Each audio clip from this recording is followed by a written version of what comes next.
Welcome back to Grief Inspired. My name is Catherine McNulty, and I do my very best to bring light to the darkness of grief.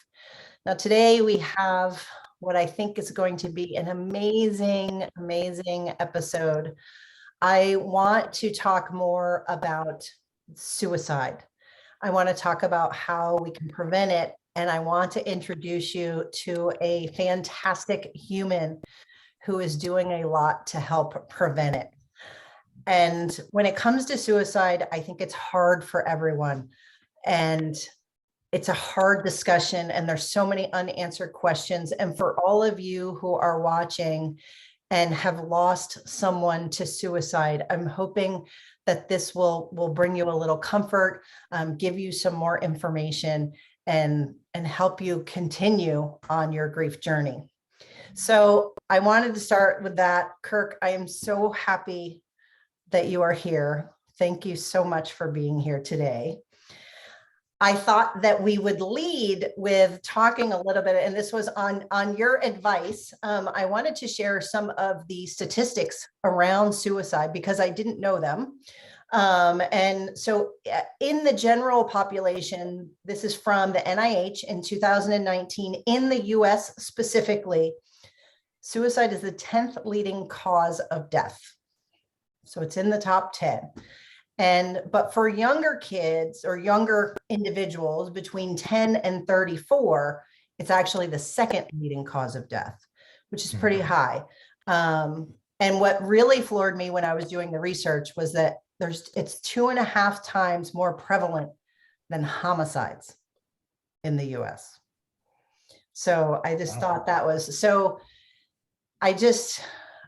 I want to introduce you, Kirk. I want you to be able to introduce yourself because I love what you're doing. I want to further the conversation around suicide. I think the more we communicate about it, the better it is going to be for everyone. So welcome, and please introduce yourself. Thank you so much for having me. I'm excited too.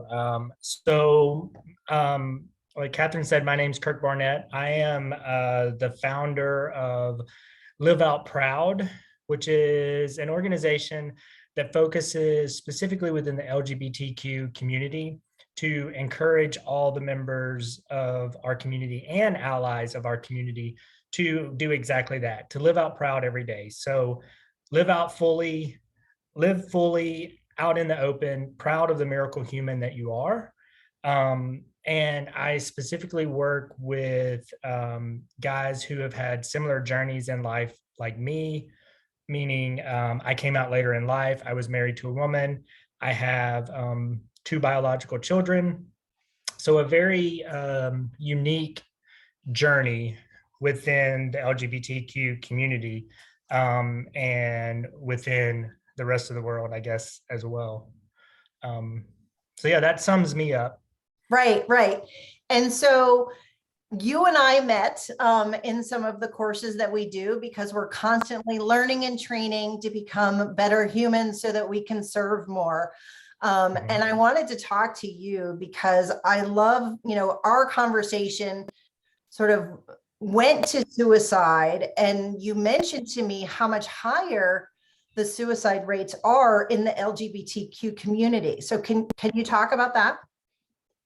Yeah, so just in general, they're higher, but then I went and looked for the stats, the actual numbers to it.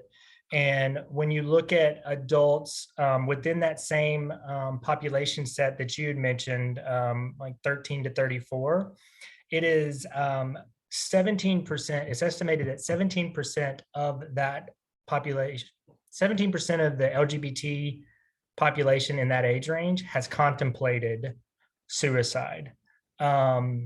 So that is versus the general population of that group, which I think is like 2.5 to 3%.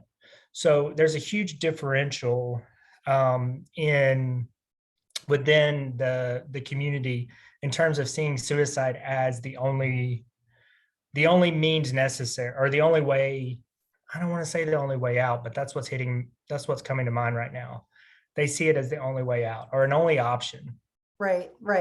Well, yeah, because it is, it must be so different. So tell me a little bit about the the experience in, because I know you talk to a lot of members of the community that you're helping these men. Talk a little bit about, you know, what's going on there, and why, you know, why is the community looking at, you know, why do people look at suicide? Why do they think that that's the only option, and what's causing that? Yeah. So I can just tell you from my experience. So, like I mentioned, I was married to a woman. Our children were little, and I've known my whole life that I was a gay man, and I hid it.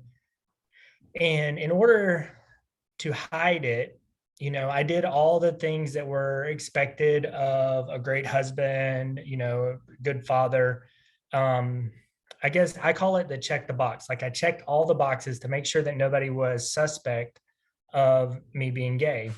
Um, and what you find with guys, and where I can relate, is that we are doing so much to be good humans and to be good partners to our wives and to be good fathers.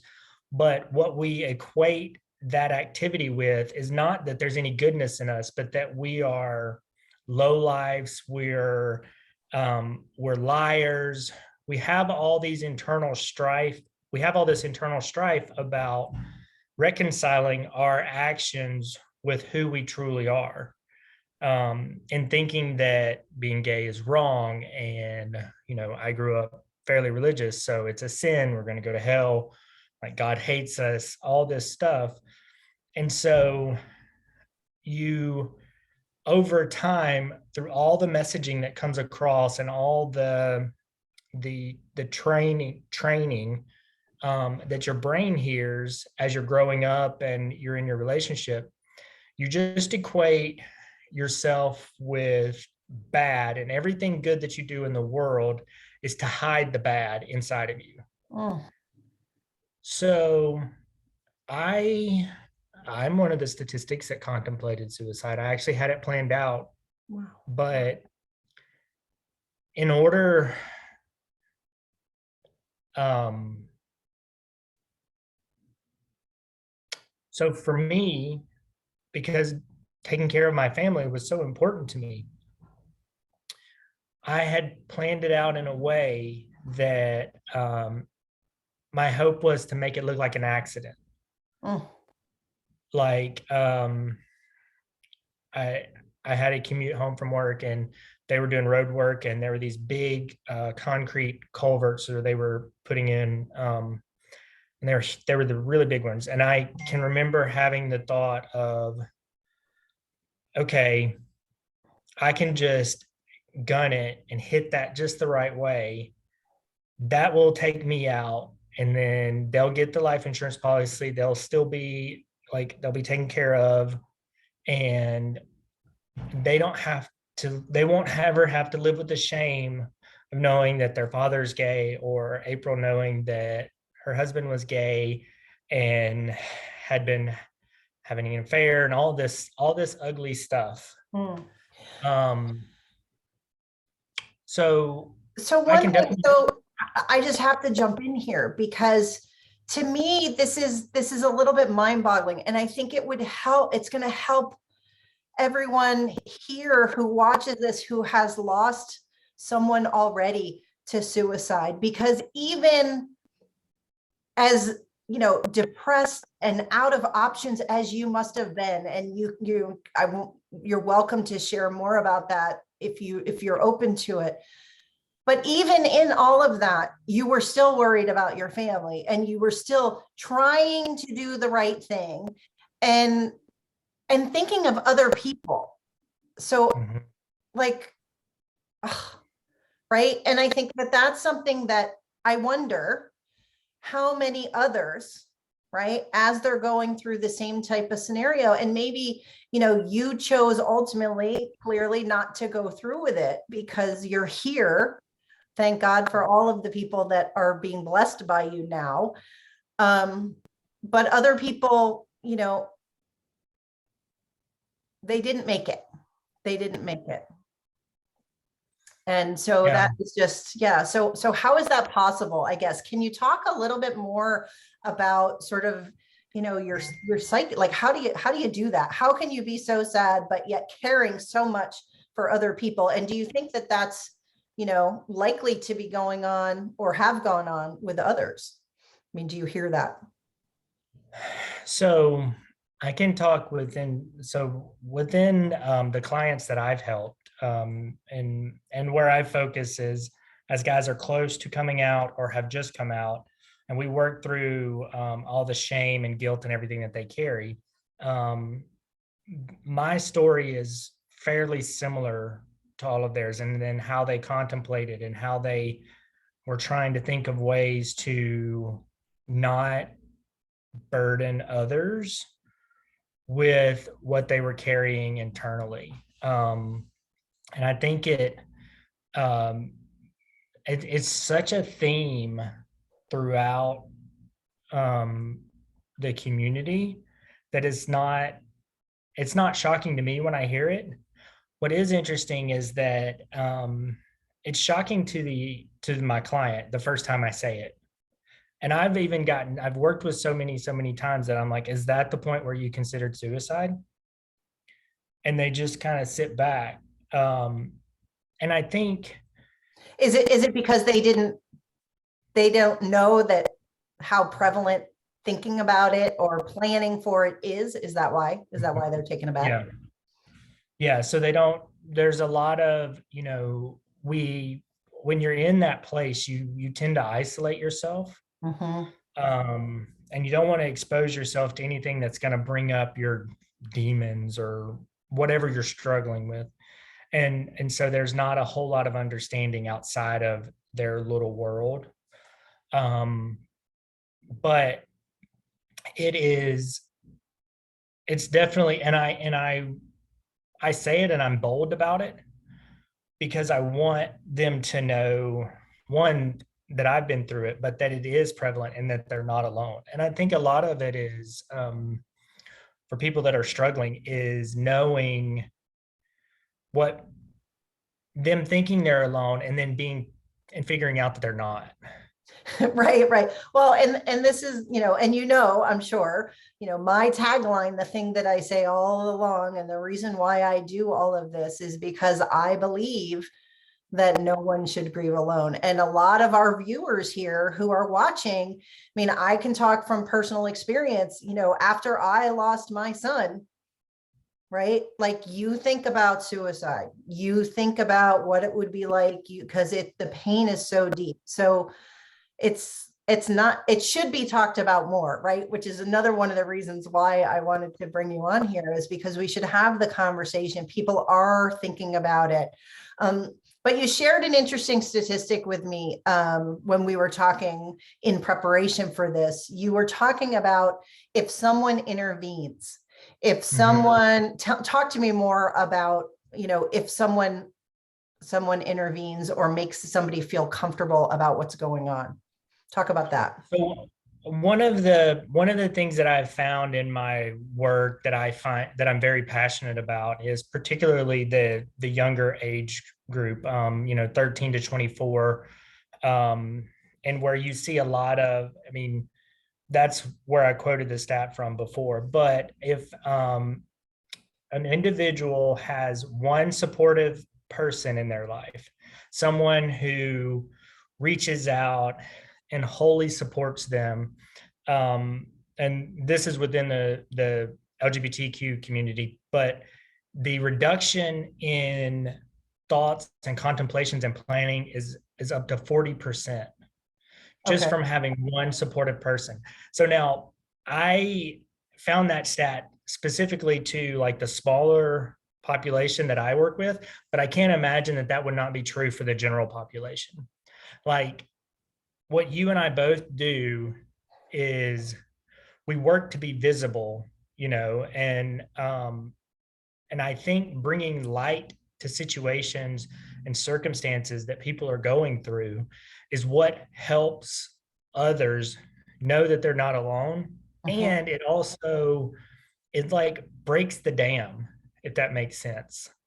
Like, one person coming to you and saying, I'm not quite sure what all's going on with you, but I know that something's off.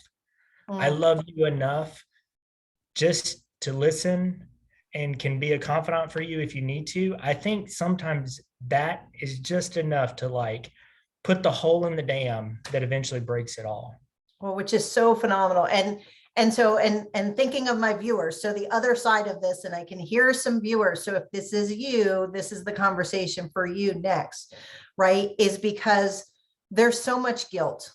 There's so much guilt for the people who are left, right? And the reality is that oftentimes, and this is from research that I've done in preparation for this, that there often are no clear warning signs. People who are grieving often are, wondering like, what clues did I miss? How did I not see this? And that's where all the guilt comes from.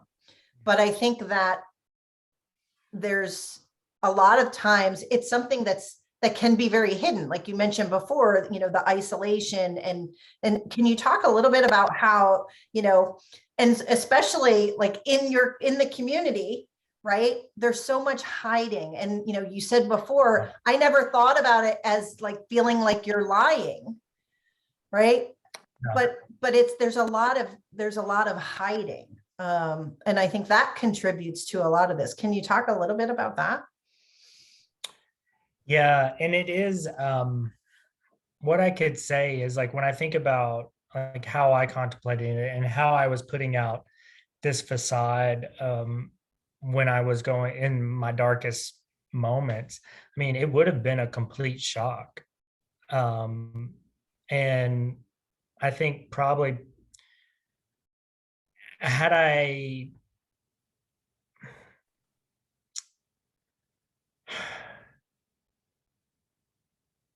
guess what I would say to viewers that are going through grief from having someone who passed away by suicide is that there was nothing you were doing or could have done that would have put them in that position to where they think that that is the only option for them. And I always go back to like honor your loved ones who have passed away by living loudly to help others. And I'm trying to sugarcoat this or to say this very delicately, but what I would say is like focus on the good that that individual brought into your life and amplify that out, like be almost like the magnifying glass of their light, Right. so that so that their life has impact Right. too. Well, right, exactly. And I mean, and I think you and I like are, definitely in line with this. And so before I jump fully there, because I want to have more of a conversation about that, I think that there's also a lot of, before people can get there, first, you talked about, guilt and shame and moving through that. People need to be able to get through the guilt, because before they can fully grieve, I think what I've noticed is that they have to be able to let go of the guilt, because they think there was something that I could have done or should have done. And oftentimes there isn't. And I think, you've said this too, is it's hidden. It's hidden. So they didn't want you to know. And they also didn't want to burden you. Right. And like, which is, it's heart-wrenching to me, right? And gives me so much empathy and compassion for the loved ones that are now gone, because how alone must they have felt? Yeah. Well, Yeah. and I would say too, like,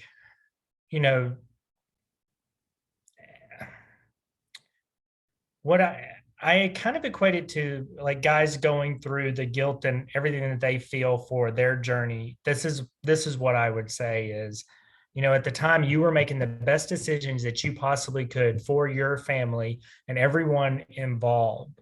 And you have to think like all the information that you knew at the time, you were making that right decision, right? Sorry. No worries. No worries. Yeah, exactly right. Is that, and it's interesting because people feel, their level of guilt, because it's easy to, part of the grief process is looking back and saying, well, what could I have done? Right. So it's this process of rumination where you replay everything over and over again to see if could be a different outcome if you had done something differently, which, right, like you said, isn't really fair because you are operating under the information that you had at the time. correct. So, yeah, so I love the idea of, so the question becomes, okay, what can you do now? And I think that that's where it leads into, the work that you're doing, you're helping the people that are near and dear to you, right? Within your community, you're helping not only the individuals who are struggling to come out and what that looks like, you're helping parents. Can you talk a little bit about the parents that you're helping? Because I think that's a big piece of what you do as well. Yeah. And, I mentioned to you earlier, like the way I'm looking to help within is to be vocal, vulnerable, and visible, right? So those are the three things. And I sometimes, having two children of my own, a 14-year-old and a 12-year-old, I kind of understand the parent side of this conversation. Well, not kind of, I do understand the parent side of this conversation. And I think that there is an opportunity to help parents and teenagers specifically, as a teenager is coming out to their parents and going through everything as they're figuring out who they are. There's an opportunity to help both sides of that equation navigate a little better. So I have started working with parents just to give them some perspective. And teenagers are hard enough as it is, and then you throw this in there, right? And trying to understand something that you're not familiar with. So really giving parents a space to ask any question,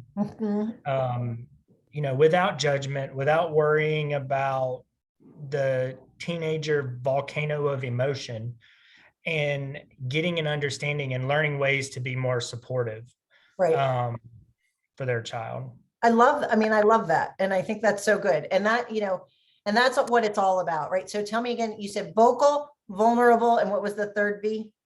Visible. So vocal, vulnerable, and visible. And we're doing all of that today. So that's good. So we're in alignment with that for sure, which is so important. And again, it goes back to action, giving people guidance and giving people tools and giving people a space to ask the questions, because that's also, when people don't feel comfortable about asking questions, what are they going to do? So now my phone's going off. I thought I had it off. Sorry. Right. And so it's like, what do you do then? So I think we're in the same position where we want to do something and we want to make a difference. And I think that, you mentioned your loved ones would want you to keep moving on, and how can you make their life, and in many ways their death, more impactful, meaning, giving it meaning and sharing with other people. What you're doing, Kirk, is sharing your experience in an effort to help other people. And so I think we can all do that. So loss is devastating. It's traumatic. It takes a long time to get through it. But what we can do is be vocal and vulnerable and visible, and hope that maybe we can help somebody else, and we can use what we've learned through our grief and through our experiences to make a difference in somebody else's life. Because again, it really is all about one person at a time, one connection at a time. That's what it's about, don't you think? Yeah, it really is. You know, when you think about the butterfly effect, or however you want to call it, and like there's this story that I always think about, and it's this kid's walking down the beach, and there's like all these starfish that are stranded, right? And he's throwing them back one by one, and somebody comes up to him and says, you know, you're never going to be able to save all the starfish because the problem just looks immense. And a lot of people, when they look at the problem this big, you can't even see my hands because they're out of frame, right? It's this big. But the kid responded, well, I can help this one. And then he picks another one up and he throws it, and I can help this one. And that's kind of the way I look at this, because helping the one for them to go live the way that they're authentically supposed to live then amplifies and it helps more. Yes. You know, so yeah, so that's kind of the way, that is the way that I live. And I have found in the past years, I've started embracing it more. The vulnerability is a lot harder because there's still stuff that I have to break through in terms of the persona that I put out, or like how I'm trying to navigate life as a gay man living in the conservative South, and, you know, dealing with family members who are still religious, but have things that they say. And there's so much stuff, right, that comes into that. But yeah, it's all about helping the one. Oh, and that's just so good. That's so good. And I think that that's what, I mean, I think that should be, you know, the messaging for today. And I would love all of you who are watching, we need to be more vocal, more vulnerable, and more visible. And so I want you to share your comments, share some stories, share what you want to, you know, let other people know in the comments of this video, so that we can start to talk more together, because I think that's so important. And again, you never know what your one comment, right, how that could potentially help somebody else. And I think that that's, you know, Kirk, you and I are in alignment, right, on that. I will say that too, like particularly what you just said about one comment. Like I've gotten clients because of a comment that was left, where they were, you know, somehow they funneled through me. And like really just knowing one person, even if it's a complete stranger that's having a similar experience to you, it's so weird, the connection or whatever that breaks up within you that kind of opens you up and makes you feel seen. Right, exactly, exactly. And to that, so how can people find you if they want to work with you, learn more about what you're doing? Where should people come to look for you? Well, you can find me on Facebook, Kirk Barnett. I have a website. It's See You at the Lighthouse. It's about my my work with guys. Also, I have a Live Out Proud t-shirt company that and I guess I can send you the links to post. Yes, we will put them for sure Instagram, all in the comments, so everybody will know. Yeah. For sure. Yeah. Yeah. The best way is just to reach out to one of my social accounts and just message me. I do plan on doing more things for parents of LGBT kids, and working with some friends of mine who are also in similar situation as me, having come out late and have kids, so that we can be a resource just to ask all the questions that you want to ask, or maybe even to hear some things that you don't know to ask about.